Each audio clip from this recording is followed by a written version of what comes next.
A story of revenge for cheating. Debbie was my neighbor and closest friend after high school. She divorced her husband shortly before we bought a house and moved in, and she inherited the house in the divorce. We met across the fence one morning. I invited her over for coffee, and we hit it off right away. 2 weeks later, we were already sharing our deepest and darkest secrets.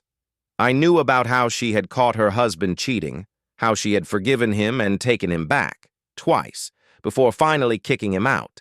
And now, 6 years later, we were talking about my cheating husband. Have you decided what you're going to do yet? I looked across the table at Debbie and wondered how to answer that question. We were discussing what I was going to do after I found out my husband Gary was cheating on me. I had found a pair of pink panties in his suitcase after his last business trip.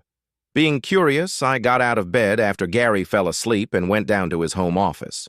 In his briefcase, I found a card addressed, "Gary, my boyfriend forever." The card said how much she hated that she couldn't make love to him full time. "Thank God you have frequent business trips," and was signed, "Yours forever, Felicity." I also found contraceptives and a check for a pair of diamond earrings. I carefully put everything back in his briefcase where I found it and went back to bed. I pondered her question, then realized there could only be one answer. That answer would spawn other questions, but there was only one answer. I took a sip of coffee, set the cup aside, and said, "I'm not going to let him get away with it." "Well, yes. The question is, what are you going to do?" "Geez, Deb, I don't know. Pretending that nothing happened is not the answer. Going on with life and hoping it won't happen again isn't going to work.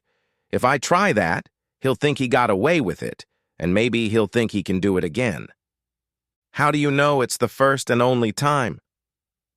"I don't know that it is. I have to hope it is, because if it happens more than once, I can't stay married to him. We might survive one time, but if he makes a habit of it, we're done for." "Well, girlfriend, we're back to the question of what are you going to do?" "Well, I've already ruled out living with him, and that leaves me with limited options. I can meet with him and talk about it and make him promise me never to do it again. But will I be able to believe him on that? Maybe confronting him will just make him more careful when he does it again? Or I could go straight to divorce. I don't know which I like better." "Have you thought about rubbing his nose in it?" "What do you mean? How?" "Tell him that you know what he did and that to settle the score, you're going to go and do the same thing, and then you're going to go home and sit down with him and talk about whether the marriage is worth saving." "God, Deb, I can't do that. I can't have sex with another man. That would be cheating." "Who says you have to have sex with another man? I'll set you up on a date with a guy I know. You'll go out to dinner, maybe dance, have a couple drinks with him, kiss him goodnight, and then come home and tell Gary that your beau made love to you. Then you say you're even, and then you ask him what he wants, marriage or divorce. If he says marriage, you tell him that he's already used his get-out-of-jail-free card and that if he cheats again, he's done. If he says divorce, at least you'll know that he wasn't worth all the experiences you went through." I mentally visualized how it all came together and how it could work. And then I asked, "Who do you have in mind as my date?" "How about my cousin Dave?" "Oh, I'd like that. He's a handsome guy, and that should bring Gary out of his skin." "Well, let's do it. Let's schedule it for Friday night."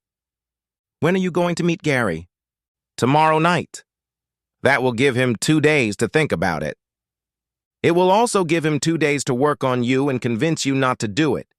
If you believe him, forgive him, and don't wipe his nose, you'll be back to the he got away with it stage, and he just might do it again."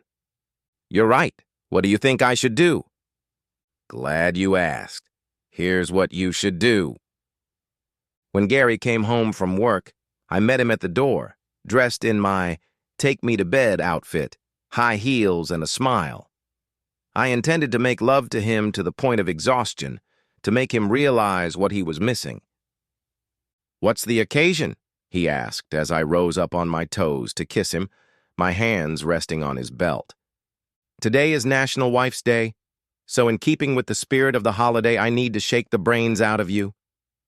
Then get on the bed, baby, and get ready for a long night. We made love, and I loved it. Honey, I'm home. In Gary's bedroom? I echoed. I heard him coming up the stairs, and I braced myself for it. He walked into the bedroom, took one look at me in my little black dress, heels, and perfect makeup, and said, "Wow, you look hot, babe. Where are we going?" "Not us, Gary, me. I have a date," I said, and looked at my watch. "He should be here any minute." "A date? You mean a date with a guy?" "A really cute guy." "What is going on here, Donna?" "It's called getting even. I figured if you can play outside of your marriage to Felicity, so can I." "Felicity? Who's such a Felicity?" "Put that away, Gary. I saw her card, the check for the diamond earrings you gave her, and if you check your sock drawer, you'll find her pink panties you brought back from your last trip. I was kind enough to wash them and fold them for you." His face went white, and I continued. "Debbie set me up with her cousin Dave. If things go as I hope, I'll be a very well-served lady when I get home. That will make us even. Dave will cancel his meeting with Felicity, and tomorrow we will sit down and discuss how we should proceed. Try to save the marriage or go for divorce. It'll give you something to think about while I'm gone." A horn sounded outside, and I said, "That must be Dave. I told him not to come near me. I didn't want you to make a scene that might ruin my evening."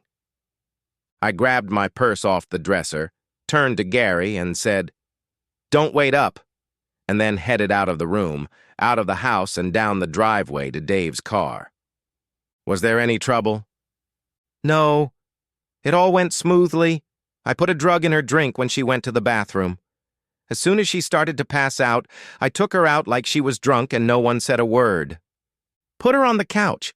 I didn't expect you back so soon, and I haven't set up the cameras or prepared the bedroom yet." "How many guys did you invite for this?" "6, counting you. Just don't forget our agreement. I have to go first."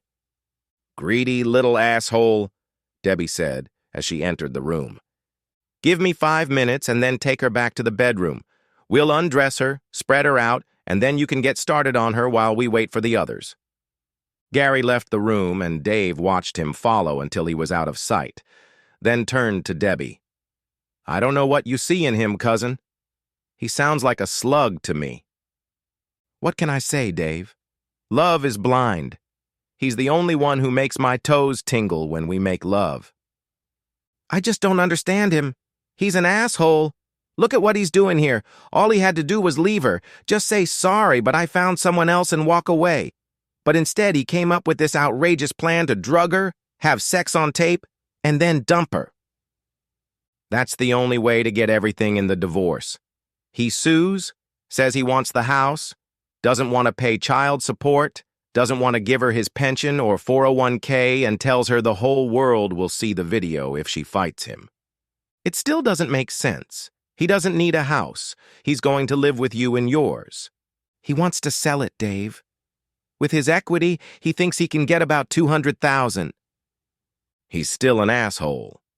Yes, Dave, but he's my asshole. Let's go take her into the bedroom. Dave picked her up in his arms, carried her into the bedroom, and sat her on the bed. I still don't understand how you set all this up to get her to agree. It's simple, Gary said. I put a pair of pink panties in my suitcase when I got back from my last trip. Donna always takes things out of my suitcase and washes my dirty laundry, so she must have found them. I knew that once she found them, she would go looking for other things, so I made sure there were other items in my suitcase that she could find. After getting all the evidence of my cheating, she ran to Debbie, and then Deb dragged her into this revenge story. Let's get her naked and get the show on the road. I felt hands lift my dress over my head and heard Debbie exclaim, "What is it, this?" I opened my eyes and said, "It's called a wire. It transmits everything it hears to the receiver in the police car on the next block." I heard the front door open and said, "That must be them coming to take you to jail for free." I smiled at Debbie and Gary as 3 detectives and 2 uniformed officers entered the room. 2 of the detectives approached Gary and Debbie with handcuffs at the ready, while the third detective pulled a small card from his coat pocket. Gary Bolton, Deborah Mason, you are under arrest on charges of conspiracy to use and conspiracy to blackmail. Other charges may be added later. He picked up the card and read on it. You have the right to remain silent, and then read the rest of their Miranda rights.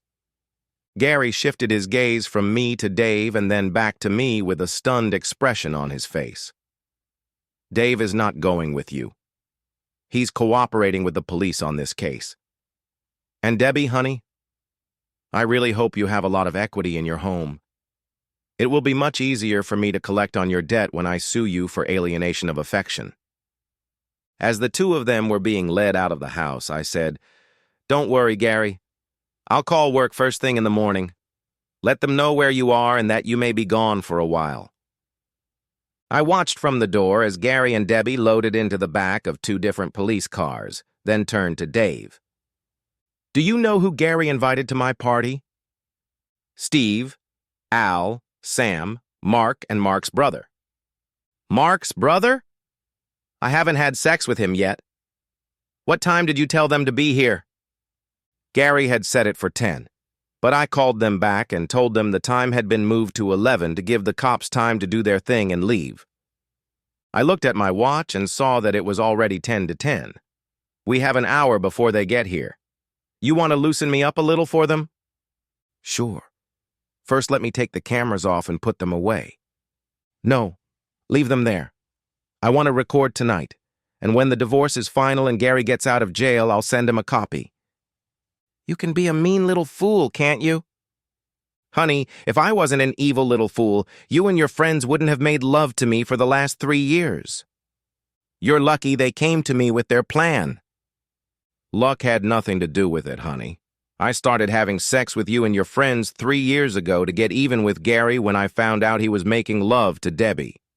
The only reason I ran to Debbie with the news about the panties and what I found in Gary's briefcase was because I wanted to piss her off.